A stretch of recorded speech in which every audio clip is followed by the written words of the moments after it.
Hello dear students, we are revising the chapter Control and Coordination.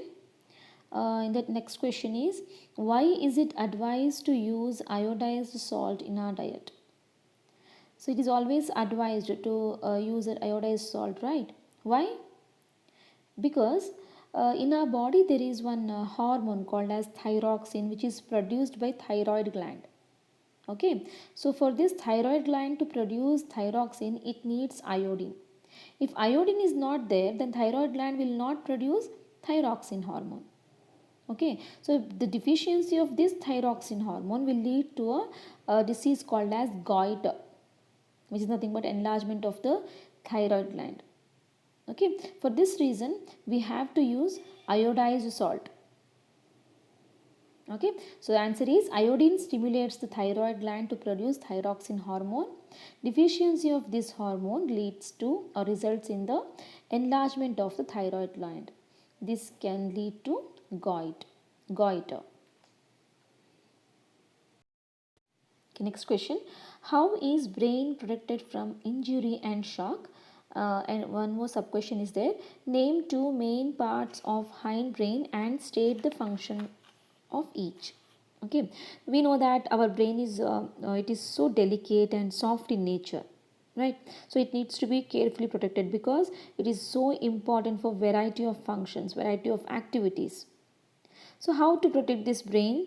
So brain is protected in a hard bony structure called skull. Okay, so inside this skull there are three soft layers. The gap between these soft layers is filled by a fluid which is called as cerebrospinal fluid.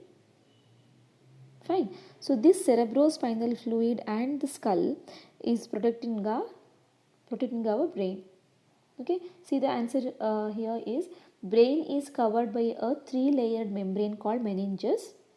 In between the layers of meninges and brain cavity fluid named cerebrospinal fluid is filled.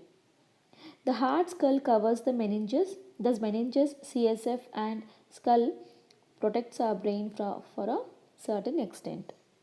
Next is name two main parts of hindbrain and state the function of each. So we know that there are three main parts actually, right?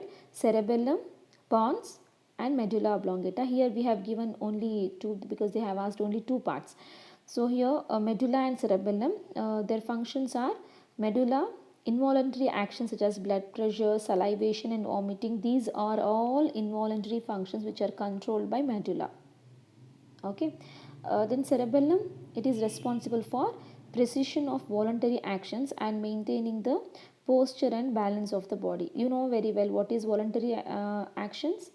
The actions which are controlled by us, like walking, talking, eating. So these are all like we can control, we can have a control over it, right? What about this digestion, heartbeat, salivation, vomiting? Can we control this? See, if you want to stop the heartbeat right now, is it possible? No, because it is not under our control. Fine. So these are involuntary. Voluntary means they are controlled by us, but involuntary we cannot control. We don't have a control over it. Okay. Next, write one example each of the following tropic movements. We know that there are various tropic movements are there in plant, right? Like phototropism, geotropism, hydrotropism, chemotropism. So here what we have to do it, we have to give each uh, example, one example for each tropic movements. The first one is positive phototropism. So what is phototropism? It is nothing but a part of the plant which move towards the light. Photo means light. Okay. So here positive means it is towards the light. Negative means moving away from the light. Okay. So positive phototropism example is obviously it is shoots growing towards the light. Then negative phototropism, the part of the plant which is moving away from the light is called as negative phototropism. The best example is roots. They grow away from the light but they grow towards the ground or earth. Okay.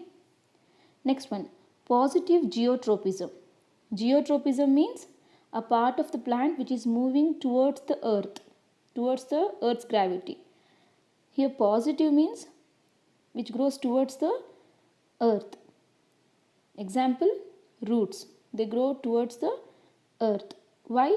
Due to the gravitational force or due to the pull of the earth. Negative, that is opposite of positive. Negative geotropism is shoots growing away from the earth. Okay, so these shoots are growing towards the light, right? They are showing positive phototropism, but negative geotropism. Next one, hydrotropism. Hydrotropism means a part of the plant which is moving towards the water. Hydro means water.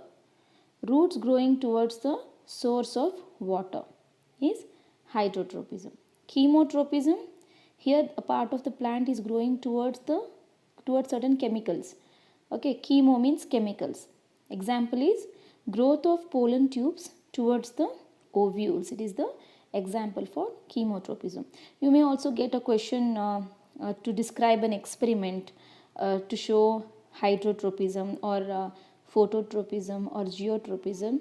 Okay, so in that case what you have to do is you have to draw a diagram and you have to explain the full experiment.